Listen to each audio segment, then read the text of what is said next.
It's the end of the summer and you've worked so hard to make such great plants. So how can you take them inside and enjoy them all throughout the winter? Master gardener, the green thumb guru himself, Ed Sordiff, is here, and you're going to show us how, and the phrase is topiaries. That's the word, right? Yes, today I'll show you how to make some simple topiaries that are called a standard. Topiaries go back all the way to Roman times, and they went through the Middle Ages, the Renaissance, and everything we have them today. So, forgive my ignorance. Exactly what is a topiary, though? Is it a miniature version of a plant? No, that would be more bonsai. But topiary is where you take a plant, you either train it or you trim it to make kind of like a tree form, like we have here with the gardenia or here with the duranta. And so it has a central stem, and then it puffs out at the top. Sometimes it's like a lollipop. Sometimes they can really trim them in tight. Interesting. Okay, so how does one get started doing this? Well, there's a couple different ways. You can either go to the store, find a plant like a coleus like this, and if it has a good central stem here that was really, really straight, you could actually just trim off the sides and then top it off wherever you want its height to be.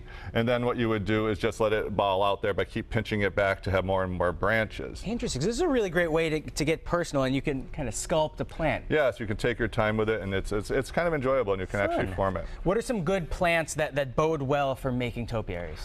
Coleus does really well.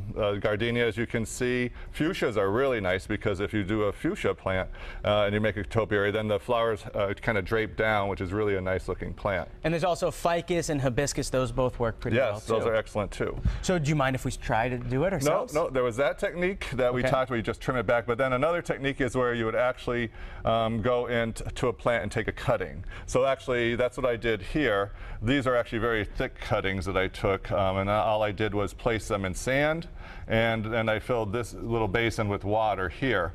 And then you can also, if you have a more difficult plant than a coleus, you can use a rooting hormone, still use your sand or your perlite, whatever you like to root your plants in. And then a nice technique to help the plants get roots and root out is to actually take some water and spray it inside the bag that you have here. And this will actually increase the humidity. You do this once a day, it helps your cuttings get going. It seems like it's almost a greenhouse effect that it's created. It is, yeah, and the humidity helps the leaves from wilting. So this has been in there for a little while. I've done this a couple weeks ago, and you can actually see the roots are actually coming out. So this would be actually ready to plant. So then once you were going to do that, if you didn't have to do it already, you would actually take a stake. Okay. And I have a bamboo stake here. And you get these, they're so inexpensive. Yes. We'll get that one later. Because we want this part, the smaller part. Yes, we want the smaller part. And then all you would do is place that in there. And then you can take twist ties, and I just take the regular twist ties that you find on your bread packages.